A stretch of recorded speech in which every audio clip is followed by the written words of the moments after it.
The other night, I had a fire, burning off all the brush that was created from me clearing here. Sometimes things get away from you. When you get the opportunity to make it right, you do. It's often a lot of hard work.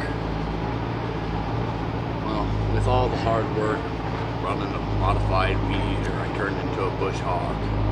I've got a lot of brush, and I plan on putting that to use. One of the ways I'm putting it to use is I'm burning it and creating charcoal.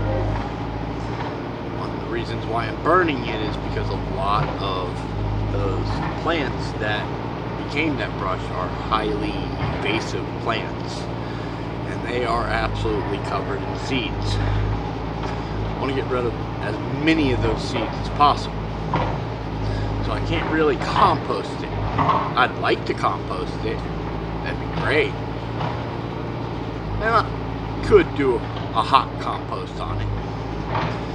But considering the problems that gardening in Florida actually have with retaining water and compost just basically disappearing over one summer because of how hot it is, how humid it is, and it rains, it just washes it out. So I want long-term fertility. And one of the easiest ways to get long-term fertility in the Florida soil is biochar. So I'm burning all of that off. I'm taking care of the seed problem. Not 100%.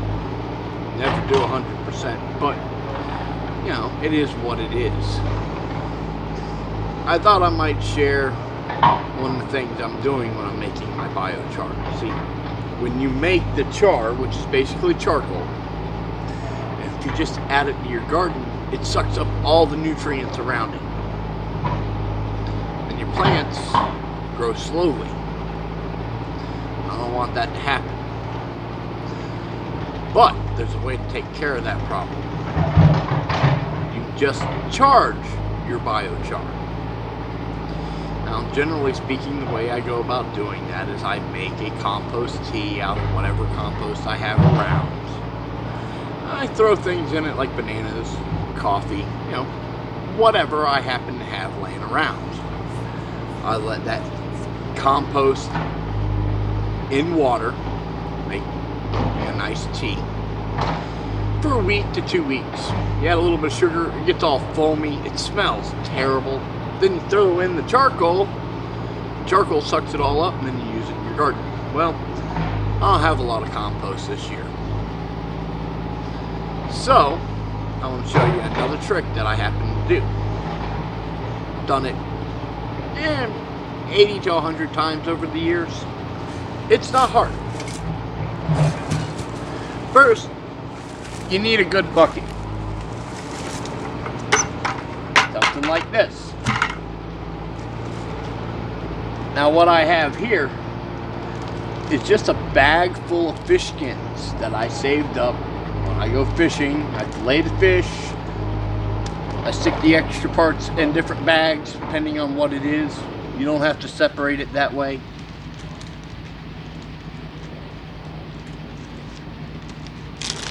I'm just going to throw this at the bottom of the bucket. You want it in the bottom of the bucket to control smell.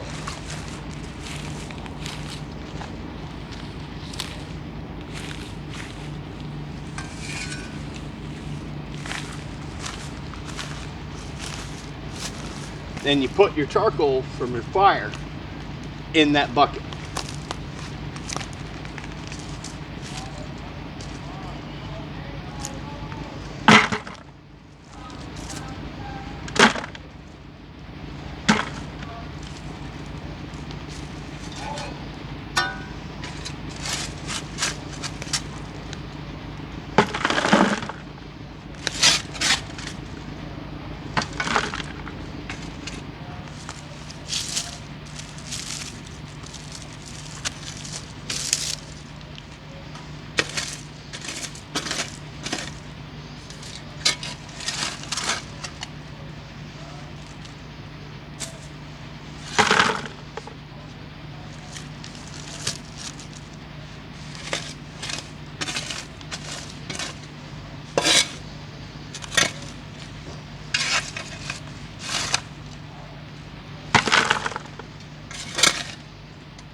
what I got in here is a little over a half a bucket of charcoal and ash.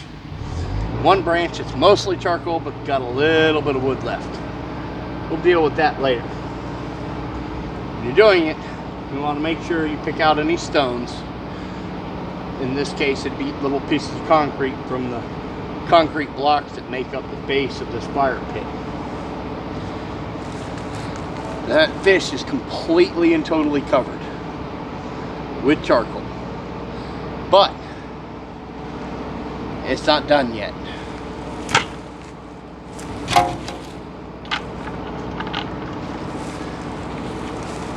The next thing you got to add is water. It's got to be unchlorinated water. In this case, it's rainwater from the last storm that went by.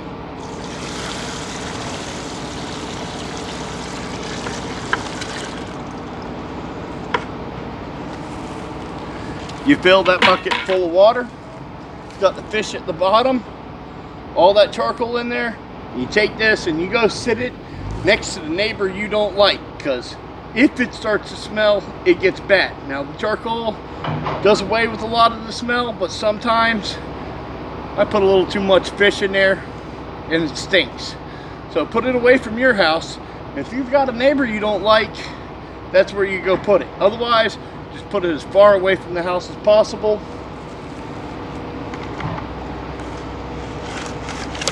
Give it a little stir, wait a week, you're good to go.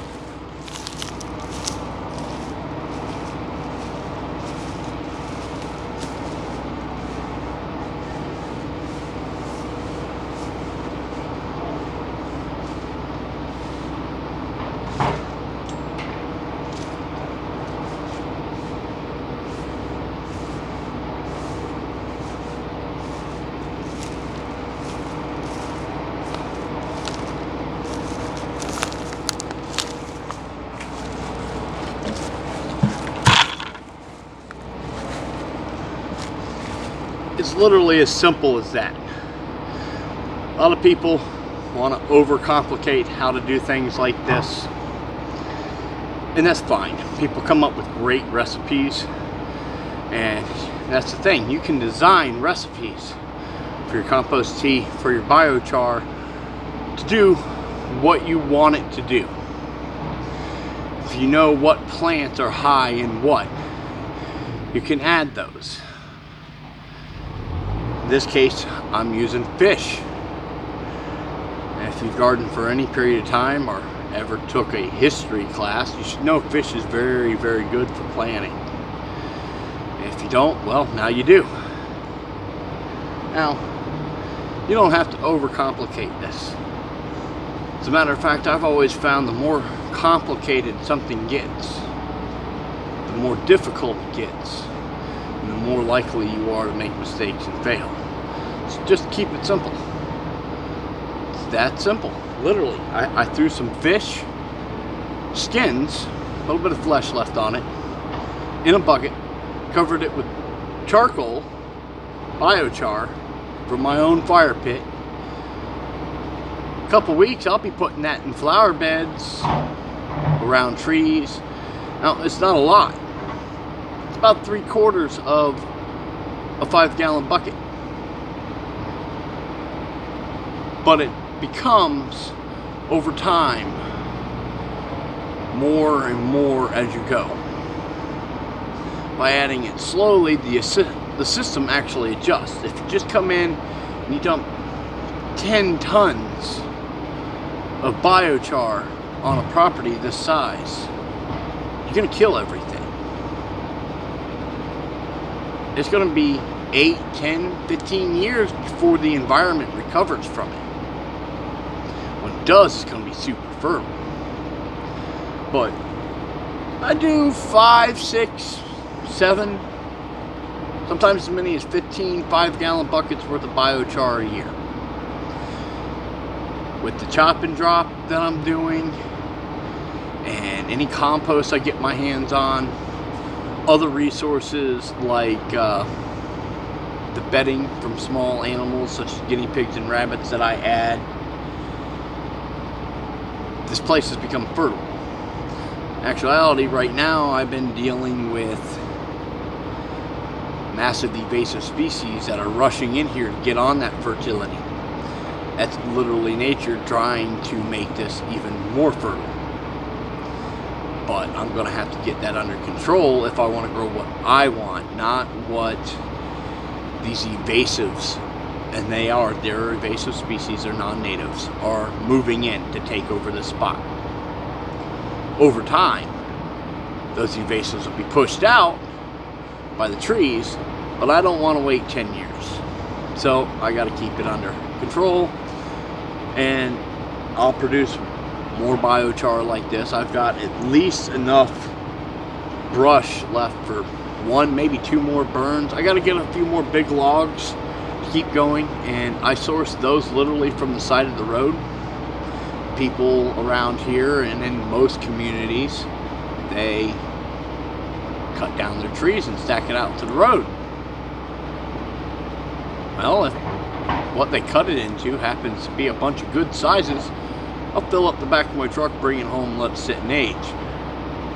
I don't have any right now, but I can go into the woods next to me and get some that's over there. I can ride around the neighborhood in my truck and I can get more. I'm tapping into the waste stream to create fertility on my property. Anybody can do that. You just got to realize that the resources are there. Thanks for watching. Hope you have a great day.